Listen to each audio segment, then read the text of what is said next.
നമസ്കാരം സാറേ. നമസ്കാരം. ഈ ഭാഗത്ത് അങ്ങനെ മോഷണം നടക്കാറില്ല സുധാര. ഇവിടെ നാട്ടുകാർ അങ്ങനെ തന്നെയാണ് സാറേ പറയുന്നത്. ഈ വിരലടയാള വിദഗ്ധർ വന്നിട്ടുണ്ടോ സാർ? ഇവിടുത്തെ വീട്ടുകാരാണ്, എൻ്റെ അളിയനാണ് സാറേ. അത് ശരി. എന്താ ചോദിച്ചാൽ? വിരലടയാള പരിശോധിക്കുന്ന ആള് അല്ലേ വന്നിട്ടുണ്ട്. എന്താ? അല്ല, ഞങ്ങൾ വീട്ടുകാരുടെ എല്ലാവരുടെയും വിരലടയാളം ആ മുറിയിൽ ഇഷ്ടംപോലെ കാണുമല്ലോ. അതിൻ്റെ ഇടയിൽ നീ കള്ളൻ്റെ വിരലടയാളം മാത്രമായിട്ട് വേർതിരിച്ചെടുക്കാൻ പറ്റുമോ സാർ?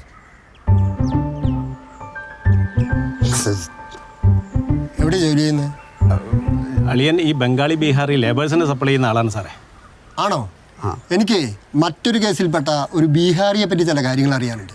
ഒരു മിനിറ്റ് ഒന്ന് വന്നേ.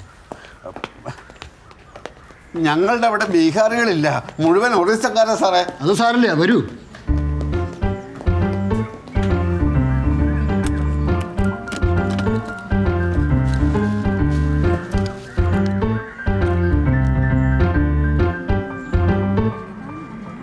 സുധാര സാർ, ഒന്നിങ്ങോട്ട് വന്നേ. ഇയാളുടെ ഭാര്യ വിളിച്ചോ?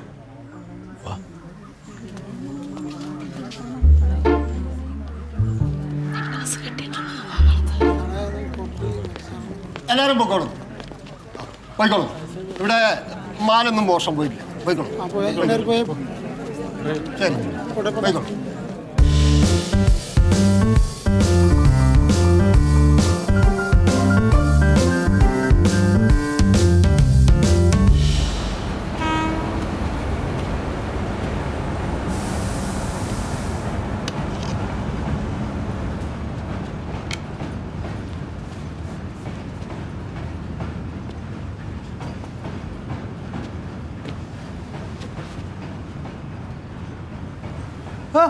എവിടായിരുന്നു? ഇന്ന് രജിസ്റ്റർ കല്യാണം, സാക്ഷികൾ ഒപ്പിടണമല്ലോ. ഒന്ന് ഗോപാൽജി ആവാമെന്ന് വിചാരിച്ചിരുന്നു. കാണാതായപ്പോൾ സലോമി എന്നത് ഏർപ്പാടിയാന്ന് പറഞ്ഞു. ഗോപാൽജി എവിടെയായിരുന്നു? ഒരാളുടെ 16 അടിയന്തരം ഉണ്ടായിരുന്നു, അത് കഴിഞ്ഞിട്ട് വരിക. ഓ, മരിച്ചാരെ? ബംഗാളിയോ ഒറീസയോ? ഒരു കിഴങ്ങ് മലയാളി. അയ്യോ പാവം. അതൊക്കെ പോട്ടെ, നിന്റെ കാര്യമൊക്കെ ഓക്കെ ആയല്ലോ അല്ലേ? ഈ രജിസ്റ്ററിലൂടെ കഴിയുമ്പോൾ എല്ലാം ഓക്കെ.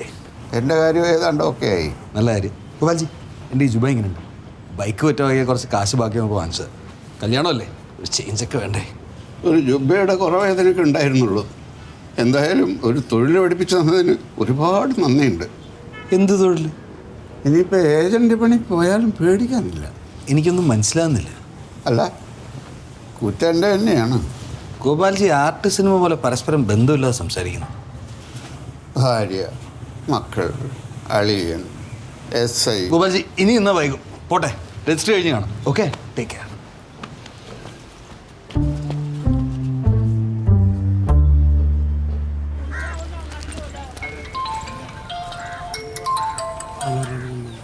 ഹലോ സലോമി, ഞാൻ ഇവിടെ എത്തി. അപ്പച്ചന് ഈശ്വര, എവിടെ എവിടെ? കരയല്ലേ സലോമി? ഞാൻ എന്താ വരാം, ഇപ്പൊ വരാന്ന്. കിളവന് നെഞ്ചുവേന വരാൻ കണ്ട സമയം.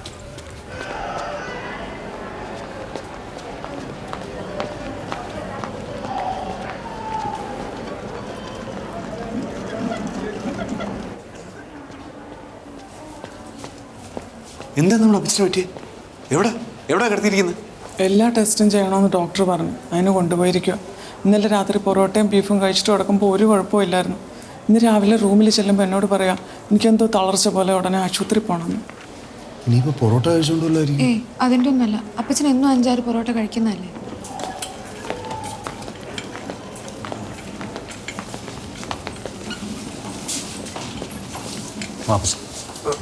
പതുക്കെ പതുക്കെ പതുക്കെ പതുക്കെ.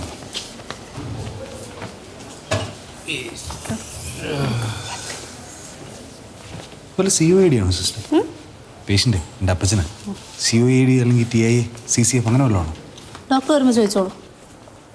സിൽവിമോൻ ആരെ പറ്റിയാ CAD ആണോ എന്ന് ചോദിച്ചത്? CAD അല്ല അമ്മച്ചി, COAD അസുഖത്തിൻ്റെ പേര്.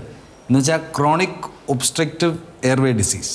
ഞങ്ങൾ ഈ മെഡിക്കൽ രംഗത്തുള്ളവർ പറയുന്ന ചുരുക്കപ്പേര്. നമ്മുടെ കല്യാണം മുടങ്ങി. അതാണ് ഇപ്പോൾ പ്രധാന കാര്യം. ഈ അവസ്ഥ ഞാൻ എങ്ങനെ ജർമ്മനി പോകും? അയ്യോ, വിസ ക്യാൻസൽ ആവില്ലേ? സലോമി, ഈ കിടക്കുന്ന എൻ്റെയും കൂടെ അപ്പച്ചൻ യാത്ര മുടക്കുന്നതിനെ പറ്റി ആലോചിക്കാൻ വേണ്ട. അത് ശരിയാ മോളെ. സിൽവി മോൻ ഉണ്ടല്ലോ ഇവിടെ. മോൻ കടം വാങ്ങിച്ച കാശാ വിസയ്ക്ക് കൊടുത്തത്. എല്ലാം വെറുതെ ആവത്തില്ലേ? ഇല്ല അമ്മച്ചി, ഞാൻ ജർമ്മനി പോകുന്നില്ല. സലോ നീ വന്നു. ഒരു മിനിറ്റ് അമ്മച്ചി. ഇവിടെ ചികിത്സിക്കാൻ ഡോക്ടർമാരുണ്ട്. ഒരു നഴ്സിൻ്റെ ആവശ്യമുണ്ടെങ്കിൽ ഞാനുണ്ട്. എന്നെ വിശ്വാസമില്ല.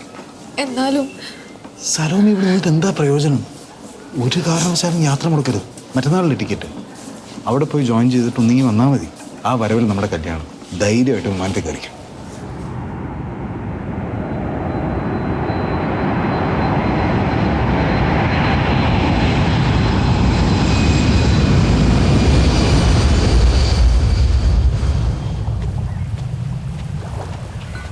ചെല്ലമോളെ, അപ്പച്ചൻ ആശുപത്രിയിൽ ഡിസ്ചാർജ് ചെയ്തു. ചെയ്തല്ലോ. ഡിസ്ചാർജ് ചെയ്തല്ല മോനെ, ഡോക്ടർമാരുമായിട്ട് വഴക്കിട്ടതാ. ആശുപത്രി കിടന്ന അപ്പച്ചന് മതിയായി, അതാ കാര്യം. ഛേ, അങ്ങനെയൊക്കെ ചെയ്യാൻ പാടുണ്ടോ? ഞാൻ അവിടെ ചെന്നപ്പോഴല്ലേ കാര്യം അറിഞ്ഞത്. ഇപ്പം എങ്ങനെയുണ്ട്? കുഴപ്പമൊന്നുമില്ല. മാസത്തിലൊരിക്കലും ചെക്കപ്പിന് പോയാൽ മതി. ഇതകത്തേക്ക് വെച്ചേ. അപ്പച്ചന് ഹോർലിക്സും കുറച്ച് ഫ്രൂട്ട്സൊക്കെ. സിൽവിമാൻ ഇരിക്കെ, ചായ എടുക്കാം. അപ്പച്ചൻ ബാത്റൂമിലാ. ആ, നല്ലതായിരുന്നു.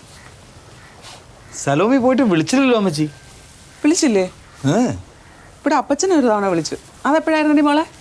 ആ, പോയിട്ട് 4-5 ദിവസം കഴിഞ്ഞിട്ട്. പുതിയ സ്ഥലമല്ലേ, താമസമൊക്കെ ശരിയാവുന്നേ ഉള്ളൂ. പിന്നെ IST വിളിക്കാനുള്ള കാശ് കയ്യിലില്ലല്ലോ, ശമ്പളം കിട്ടണ്ടേ. അല്ല, അവിടെ വേറെയും മലയാളി നഴ്സുമാർ കാണില്ലേ? അവരുടെ ഫോൺ എന്തെങ്കിലും വിളിക്കാമല്ലോ. കഷ്ടകാലത്തിന് ആ ആശുപത്രിയിൽ ഒറ്റ മലയാളി നേഴ്സ് ഇല്ല. ഉടനെ വിളിക്കും. മോനെ വിളിക്കാതിരിക്കും അവള്. മോനിരിക്കും.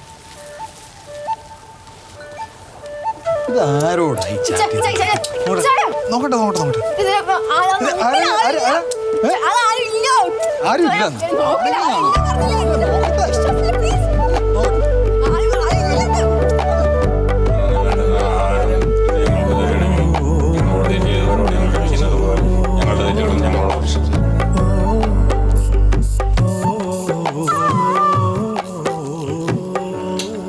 അമ്മച്ചി, ആ മഞ്ഞ കളറിൽ ഗുളികയില്ലേ, അതൊരു മാസം കൂടെ കൊടുത്തു.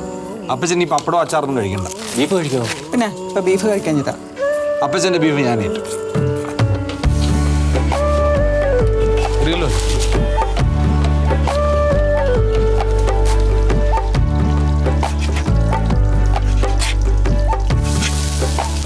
സിൽവി മോനെ കൈ ചീത്തയാക്കണ്ട, അമ്മ ചെയ്തോളെ ഇതൊക്കെ.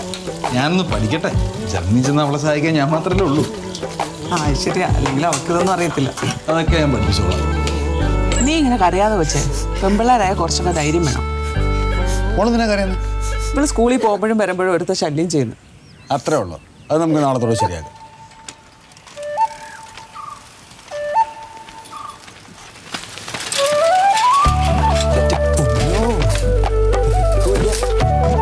അത്രേ ഉള്ളൂ. വാ, ഞാനും ഈ പണി കുറേ പഠിച്ചതാണ്. എക്കോ എടുക്കണം, വേണ്ടി വന്ന ആൻജിയോഗ്രാമം ചെയ്യണം. എൻ്റെ ഒരു മനസ്സമാധാനത്തിൽ. ക്രിയാറ്റിൻ ലെവൽ കുറച്ച് കൂടുതൽ, പക്ഷെ ഡോക്ടർമാരൊന്നും ഐഡിയൊന്നുമില്ല. കാരണം എന്താ? ക്രിയാറ്റിൻ ലെവൽ കുറയ്ക്കാനുള്ള മരുന്ന് അലോപ്പതിയിലില്ല. അതിന് ഹോമിയോപ്പതി നോക്കണം. കുറ്റിപ്പുറത്തുള്ള നമ്മുടെ ഒരു ഫ്രണ്ട് ഉണ്ട്, ഡോക്ടർ ഇക്ബാൽ, മിടുക്കന. അപ്പച്ചെന്നാ മിണ്ടായിരിക്കുന്നത്? ഹാപ്പി അല്ലേ? എന്തു പറ്റി അമ്മച്ചി? ഇത്ര സ്നേഹമുള്ള നിന്നെ മനസ്സിലാക്കാൻ എൻ്റെ മോക്ക് കഴിഞ്ഞില്ലല്ലോ മോനെ. എന്ത്? ഇന്ന് വന്നാൽ വാട്സപ്പ് ഒന്ന് കാണിച്ചു കൊടുക്കും മോളെ.